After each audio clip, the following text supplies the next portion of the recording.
एक लड़की जो हॉस्पिटल में आती है और एडमिट हो जाती है और कुछ घंटों बाद एक बच्चे को जन्म देती है जो एक बेटा होता है। तो नर्स आती है, नर्स आने के बाद वो बोलती है कि बधाई हो, तुम्हें बेटा हुआ है और तुम लड्डू मंगा लो, मिठाइयाँ मंगा लो और हमें खिलाओ।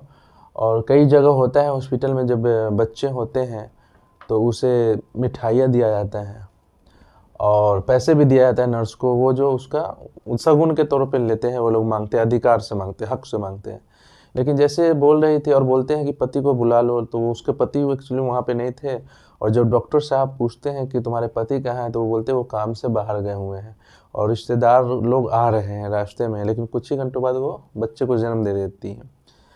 तो वो जैसे नर्स बोलती है कि मिठाई खिलाओ तो वो रोने लगती है, तो नर्स वहाँ से चली जाती है।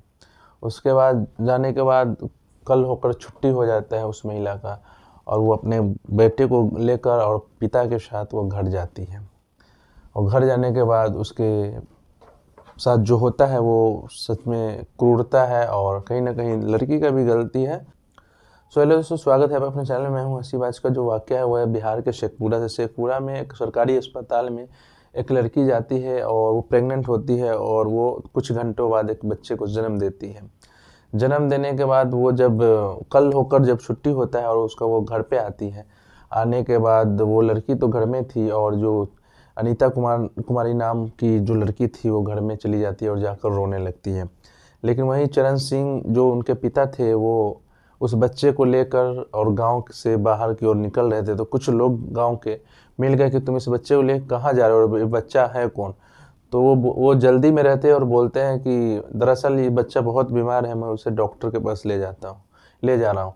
लेकिन वहीं अड़ोस पड़ोस में अनीता के जो अड़ोस पड़ोस के जो लोग होते हैं उसको पता चलता है कि अनीता कुमारी एक बच्चे को जन्म दी है। वो जाती है और बोलती है कि इस बच्चे का बाप कौन है।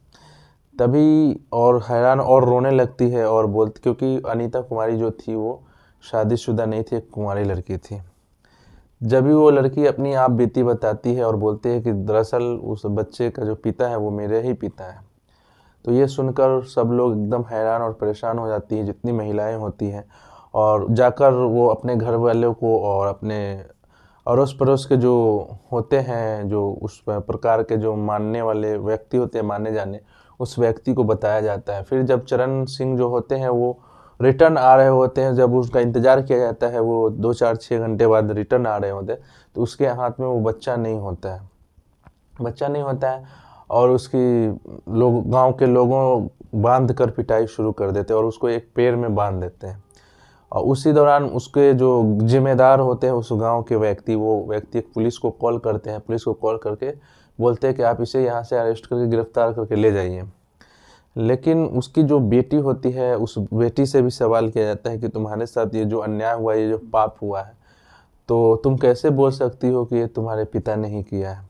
तो दरअसल वो जब अपना कहानी आप बीती बताती है तो सही में दर्दनाक और खौफनाक था।